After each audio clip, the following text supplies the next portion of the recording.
Nah, siapa yang tahu ini? Ya, siapa yang pernah melihat gambar ini? Ya, ini adalah Sultan Agung. Ya, Sultan Agung yang memimpin kerajaan Mataram Islam. Nah, kerajaan Mataram Islam ini dia salah satu kerajaan yang bercorak Islam, ya, karena namanya saja sudah kerajaan Mataram Islam. Jadi dia adalah kerajaan yang bercorak Islam. Nah, sekarang kita akan mendengarkan penjelasan tentang kerajaan Mataram Islam. Pendiri dari kerajaan Mataram Islam dan sekaligus raja pertama dari kerajaan Mataram Islam adalah Sutawijaya, ya, atau biasa dikenal dengan nama Panembahan Senopati. Nah, waktu itu penduduk di daerah yang ditaklukkan harus menganut agama Islam, ya, atau semua penduduk yang ada di kerajaan Mataram Islam dan juga kerajaan yang sudah dikuasai oleh Mataram Islam itu harus menganut agama Islam, ya. Kenapa? Karena hal ini dilakukan demi mencapai keinginan raja, ya, menjadikan kerajaan Mataram ini sebagai pusat agama Islam, ya. Karena dia ingin kerajaannya ini menjadi pusat agama Islam, maka semua rakyatnya, semua penduduknya harus menganut agama Islam. Nah, kerajaan Mataram Islam itu rutin menerjemahkan naskah bahasa Arab, ya, dan bahkan dia juga mendirikan pesantren. Pesantren itu adalah sekolah yang menganut agama Islam, begitu ya. Jadi isinya itu semua siswa-siswa yang beragama Islam semua. Oke, nah ini adalah gambar Sultan Agung, ya. Nah, kira-kira siapa ya Sultan Agung ini? Ya, yuk kita dengarkan penjelasannya. Nah, Sultan Agung ini adalah Raja Kerajaan Mataram Islam yang ketiga. Ya, jadi ini bukan raja yang pertama atau kedua ya, tapi Sultan Agung itu adalah Kerajaan Mataram Islam yang ketiga.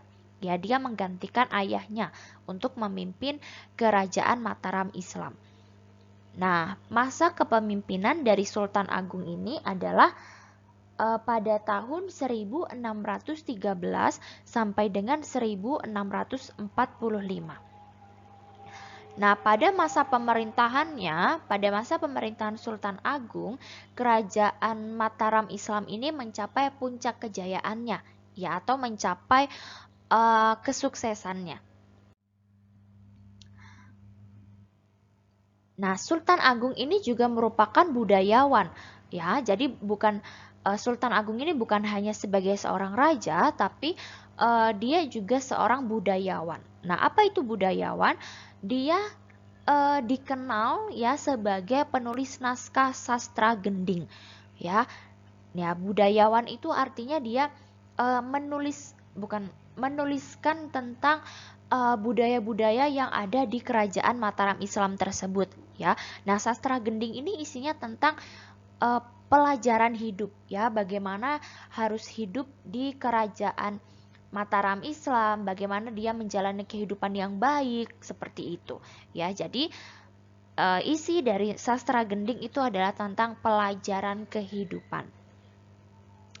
Nah, selain itu, Sultan Agung juga memandukan ya atau menggabungkan ya kalender Hijriyah yang dipakai di pesisir utara ya dengan kalender Saka yang masih dipakai di pedalaman. Nah, kalender Hijriyah ini adalah kalender yang dipakai oleh umat Muslim ya atau umat Islam seperti itu. Dan Sultan Agung memadukan kalender ini dengan kalender Saka. Oke, wilayah Mataram Islam ya, wilayah kerajaan Mataram Islam itu merupakan kerajaan yang terbesar ya di Pulau Jawa dan juga di Nusantara begitu. Dia kekuasaannya itu memang sangat besar. Nah, si kerajaan Mataram Islam ini menguasai daerah Jawa Timur, Jawa Tengah, dan juga sebagian Jawa Barat. Ya, jadi di daerah Jawa Barat ini tidak semua Jawa Barat dikuasai oleh Mataram Islam ya, tapi hanya sebagian saja. Nah, selain itu, kerajaan Mataram ini memiliki bandar dagang ya. Banyak sekali pedagang-pedagang di situ ya, khususnya di kota Jepara, Tegal, Pekalongan, Tuban, dan juga Gresik. Nah, ini daerah-daerah ini itu semuanya ada di Pulau Jawa seperti itu ya. Nah, Sultan Agung itu tidak suka dengan penjajah Belanda ya, karena dia merugikan rakyatnya ya. Seperti kita tahu bahwa di kerajaan Mataram ini bagus juga ya untuk perdagangannya. Nah, Belanda datang supaya Belanda bisa menguasai perdagangan itu ya. Belanda ingin ambil bagian di perdagangan kerajaan Mataram Islam ini. Nah, oleh karena itu Sultan Agung melakukan rencana ya untuk menyerang Belanda ini. Ya, dia melakukan penyerangan sebanyak 2 kali. Nah, kita akan bercerita tentang Sultan Agung melawan Belanda. Oke, Belanda ya dengan pusat dagang VOC waktu itu masuk ke wilayah Nusantara ya, termasuk waktu itu di Pulau Jawa. Nah, Sultan Agung itu sempat diajak bekerja sama oleh Belanda ya, bekerja sama tentang perdagangan ya antara Sultan Agung, kerajaan Mataram Islam dan juga Belanda. Tapi waktu itu Sultan Agung terus menolak kerjasama yang ditawarkan oleh Belanda. Ya, dia terus menolak karena pikirnya Belanda itu sangat merugikan kerajaan Mataram Islam. Ya, tapi waktu itu kerajaan Mataram ya, si Sultan Agung ini tahu kalau si Belanda ini punya kekuatan. Ya, akhirnya Sultan Agung mengambil kesempatan kerjasama itu ya, pada akhirnya dia melakukan kerjasama oleh Belanda, tapi waktu itu Sultan Agung memanfaatkan Belanda ya, hingga pada akhirnya Belanda dianggap melakukan kecurangan seperti itu.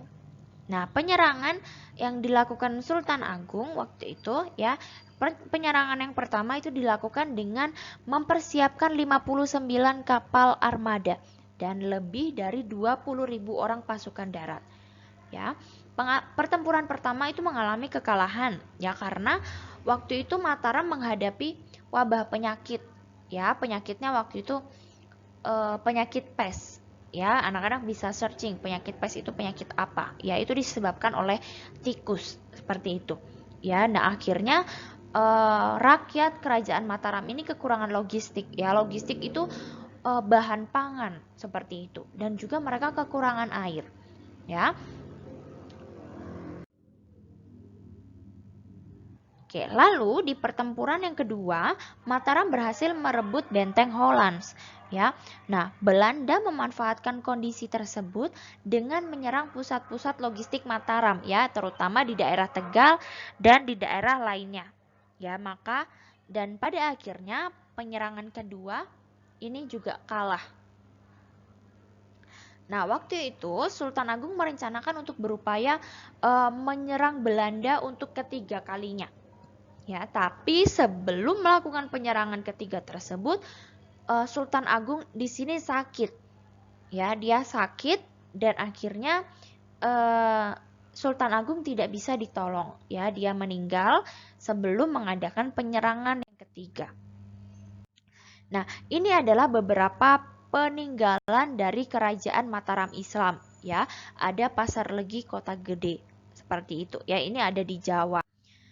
Nah, selanjutnya ada juga makam Imogiri. Ya, ini adalah makam yang dibuat oleh Sultan Agung. Ya, waktu itu Sultan Agung merasa bahwa ajalnya sudah dekat. Ya, dia merasa sepertinya saya sudah mau meninggal seperti itu. Ya, akhirnya Sultan Agung membuat makam yang namanya makam Imogiri ini. Ya, atau di situ disebut makam raja-raja. Jadi semua raja yang memimpin kerajaan Mataram Islam itu dimakamkan di sini ya, atau dikuburkan di sini ya, termasuk Sultan Agung sendiri. Nah, ini juga peninggalan kerajaan Mataram ya, adalah Masjid Kota Gede. Ya, Masjid Kota Gede ya, karena kerajaan Mataram Islam ini adalah kerajaan yang bercorak Islam ya, maka dari itu peninggalannya ini salah satunya masjid ya, atau tempat beribadah orang muslim atau orang Islam, seperti itu ya. Oke, semoga anak-anak bisa memahami setiap penjelasan yang ada. Oke, sekarang kita akan lakukan latihan mandiri. Ya, silakan anak-anak perhatikan setiap soal-soal berikut. Sebelum mengerjakan latihan soal, silakan anak-anak perhatikan instruksi berikut ini. Yang pertama, silakan anak-anak kerjakan di buku tulis tematik ya. Sekali lagi, anak-anak harus kerjakan di buku tulis tematik ya. Selanjutnya, anak-anak harus menuliskan soalnya. Ini wajib ya, tidak boleh tidak. Harus tulis soal. Kenapa harus tulis soal? Supaya nanti pada saat anak-anak mau belajar ulang, anak-anak tahu ya, itu jawabannya menjawab pertanyaan yang mana. Nah, latihan ini tidak akan dikumpul, tapi kita akan bahas sama-sama di Google Meet. Ya, nanti oke, ini salah ya, harusnya kita akan bahas sama-sama di Google Meet, bukan di GC ya. Nanti setelah istirahat, kita akan melakukan Google Meet ya, untuk membahas sama-sama. Ibu akan tanyakan satu-satu anak siapa yang belum atau yang sudah mengerjakan latihan soal ini. Oke, paham ya? Nah, ini adalah soal yang harus kalian kerjakan. Ada 4 nomor ya. Soal pertama, mengapa Sultan Agung melakukan penyerangan terhadap Belanda? Yang kedua adalah di daerah mana saja kerajaan Mataram Islam memiliki bandar dagang? Yang ketiga, apa saja peninggalan sejarah kerajaan Mataram Islam? Lalu yang keempat adalah berapa kali kerajaan Mataram Islam melakukan penyerangan terhadap Belanda? Ya, silakan anak-anak tuliskan soalnya, lalu jawab di buku tulis. Nanti setelah istirahat, kita akan bahas sama-sama di Google Meet. Oke? Ya. Selamat mengerjakan anak-anak. Tuhan Yesus memberkati.